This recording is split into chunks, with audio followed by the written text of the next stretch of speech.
आज हम बात करेंगे कि धान में हम कल्ले कैसे बढ़ा सकते हैं। अभी आपके पास पर्याप्त समय है।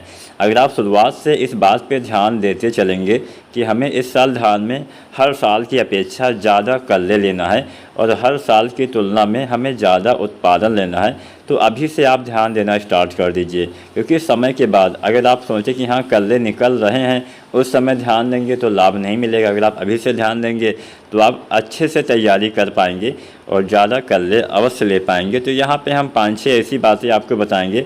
कोई जादुई तरीका नहीं बताएंगे, बहुत ही आसान तरीके होते हैं कल्ले ज़्यादा पाने के, जो मैं आपको स्टेप बाय स्टेप बताने वाला हूँ। तो चलिए ज़्यादा समय नहीं लेते हैं, 6-7 तरीके हम यहाँ पे आपको बताएंगे। वो आपको समय से करना पड़ेगा। आप समय से करेंगे तो ही लाभ मिलेगा। सबसे पहले बात समय की हो रही है तो समय से रोपाई करिए। अब धान की रोपाई वैरायटी के समय के आधार पर की जाती है। जो वैरायटियाँ देर से तैयार होती है रोपाई पहले की जाती है, मध्यम वाली वैरायटी की रोपाई उसके बाद, और जल्दी तैयार होने वाली रोपाई उसके बाद की जाती है। तो वैरायटी के पकने की अवधि के हिसाब से आप जो है पौधे की रोपाई करिए। रोपाई के साथ साथ जो नर्सरी वाले पौधे होते हैं वो भी स्वस्थ होने चाहिए। एक स्वस्थ नर्सरी तैयार करके आप अच्छे कल्ले भी ले पाएंगे और ज़्यादा उत्पादन भी ले पाएंगे। तो ज़्यादा पैदावार पाने के लिए नर्सरी भी अच्छी होनी चाहिए। रोग रोधी नर्सरी रहेगी तो ही अच्छा लाभ मिलेगा।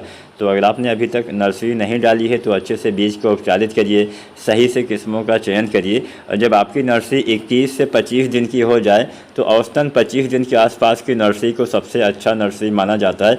वैज्ञानिक तरीका भी यही कहता है कि हमें लगभग 25 दिन के आसपास के नर्सरी की रोपाई कर ही देनी चाहिए, तभी हमें अच्छा और ज़्यादा उत्पादन मिलेगा, अच्छे और ज़्यादा कल्ले आएंगे। कल्ले कम आने की एक मुख्य वजह यह भी होती है कि बहुत बड़े पौधे की हम रोपाई करते हैं। मान लीजिए कोई पौधा 40-50 दिन का हो गया, हमने तब उसकी रोपाई की, तो कल्ले निकलने वाला समय का पीरियड जो होता है वो आपका नर्सरी वाले खेत में ही बीत जाता है, जिससे कल्ले जो है वो कम आते हैं।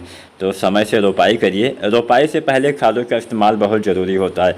कई बार हम गलती करते हैं, रोपाई के समय जो हमें खाद डालना होता है हम कई बार 1 सप्ताह के बाद या 10 दिन के बाद या 15 दिन के बाद डालते हैं। बहुत सारे किसान साथी तो 20 दिन के आसपास डालते हैं। ऐसा नहीं करना है। जो रोपाई के समय वाली खाद हमें जिसको हम बेसल डोज वाली खाद बोलते हैं, उसका इस्तेमाल रोपाई करने से पहले ही कर देना सबसे बढ़िया रहता है। तो खाद की मात्रा भी मैं आपको बता ही देता हूँ। रोपाई के समय अगर आप DAP खाद का इस्तेमाल करते हैं तो लगभग 30 से 40 किलो इस्तेमाल करिए। साथ में यूरिया आपको लगभग 18 से 20 किलो इस्तेमाल करना है। साथ में आपको पोटास लगभग 30-35 किलो इस्तेमाल करना है। ये 3 खादें रोपाई के समय अगर आप प्रयोग करते हैं तो अच्छा लाभ मिलेगा। अगर आप पोटास को 2 भागों में बांट के डालना चाहते हैं तो आधी मात्रा यानी 15 किलो या 20 किलो आप मान के चलिए कि रोपाई के समय डाल दीजिए, और 15 किलो के आसपास या 20 किलो, मतलब आधी मात्रा रोपाई के समय जितना भी आपको पोटास डालना हो, और आधी मात्रा लगभग 40-45 दिन के आसपास प्रयोग करेंगे तो अच्छा लाभ मिलेगा। पोटास आप 2 भागों में बांट के भी धान की फसल में प्रयोग कर सकते हैं।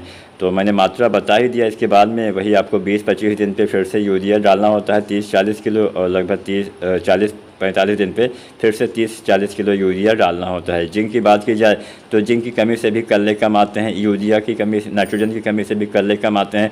तो नाइट्रोजन की समय से पूर्ति करिएगा। और जिंक की बात की जाए तो जिंक का इस्तेमाल वही 25 दिन के आसपास जब यूरिया डालते हैं तो साथ में 33% वाला जिंक सल्फेट 5 किलो से 7 किलो, साथ में जो सल्फर आता है 90% वाला 3 किलो के आसपास अगर आप ये 3 खादें यूरिया, जिंक और सल्फर एक साथ मिला के प्रयोग करते हैं, बहुत ही अच्छा लाभ मिलेगा। अच्छे कल्ले भी आएंगे, अच्छा फुटाव भी होगा। इसके साथ साथ फास्फोरस वाली खाद आपको रोपाई से पहले अवश्य डालनी चाहिए, क्योंकि फास्फोरस एक ऐसा तत्व होता है जो स्थिर रहता है, ज़्यादा ऊपर नीचे हिलता डुलता नहीं है। जहाँ पे डालेंगे वहीं पे रह जाएगा। अगर आप बाद में डालते हैं तो ऊपर ही रह जाएगा, आपके पौधे के जड़ों के पास पहुँच ही नहीं पाएगा, जिससे फास्फोरस का सही से उपयोग ना होने से जड़ों का विकास सही से नहीं हो पाएगा।